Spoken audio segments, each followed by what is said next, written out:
If you didn't know, it had been over with really quickly. Thank you, good night. Thank you very much, Ted, for inviting me to come and speak here to the Rotary Club this evening. It's a great honor, and I appreciate the opportunity to be able to tell you about the Local Energy Alliance program, or LEAP, as we're known. I'm going to start by trying to set some context for why a LEAP, why a Local Energy Alliance program, why is that important to us. There were some very specific reasons why the city and the county became involved in trying to and in actually getting a grant to stand this organization up. But there's also a broader context for what we're trying to do, and so I'm going to start off by talking a little bit about that. I don't know how many of you are aware that Virginia has an energy plan. It's actually a part of code, and the updating of that plan and the projects and the policies that inform that plan are done by the Department of Mines, Minerals, and Energy, which is our equivalent of the State Energy Office here in Virginia.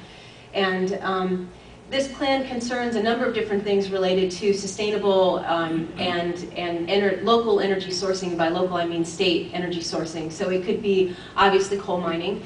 It could be offshore development of petroleum supplies. It could be wind. It could be solar. And it could also be energy efficiency, just to name a few. So I'm going to talk more about that.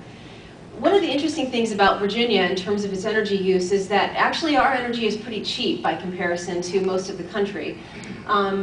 We have approximately 10 cents a kilowatt hour for residential, and we're as I mentioned, below average in terms of our energy usage for electricity.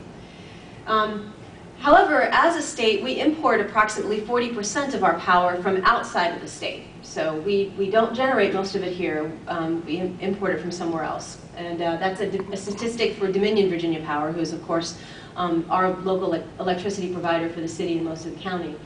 And when you chart out over time our energy needs within the state, what you see over the next, between now and 2020, is a lack of electrical supply to the tune of about 7,000 megawatts that we won't have. And that either gets imported in from another source, or we have to come up with some way to provide that energy source for for our citizens and our businesses. One of the interesting things about energy over time is that if you look at this chart, what you see is that the energy use per square foot, say in a residential home, has gone down from 1970 to 2005 on this chart from the Department of Energy. But what you also see is that the energy use per household continues to climb. So even though the square footage amount goes down, the amount of energy that we use per house continues to climb. And one of the reasons for that is that our houses are bigger, right? So per household, we're using a lot more energy. But also, we have a lot more gadgets in it over time. Those plasma televisions, those cell phones, those game cubes, those. So it is changing. We are using more energy, even though we're getting better at using it. So here's an interesting chart to look at. This was done by ACEEE, the American Council for an Energy Efficient Economy. It's sort of a policy, think tank, nonprofit, national organization. And they looked at projected costs for new power generation for the state of Virginia. And what you see is that the levelized cost, say for coal, a new coal-fired power plant, is approximately 12 cents a kilowatt hour. And then it kind of tracks backwards to the least efficient source for energy, which would be energy efficiency. Now this requires kind of a shift in thinking. What is energy efficiency? Well, basically what we're saying with that is the energy that you don't use is a source of energy. Just like solar, just like wind, just like natural gas, just like any of the other kinds of energies that we think about. And right now there are places that you can go to if you belong to particular connector routes where you can bid to supply energy through not using energy. The state of Vermont right now supplies 2% of the state's energy just on energy efficiency alone. So they go, they put out a bid, and they take that much off the grid and therefore create it. Is everyone sort of following me there? It's kind of a squirrely concept, but it's out there. The interesting thing about that is that energy efficiency can then become a commodity, like any other kind of energy.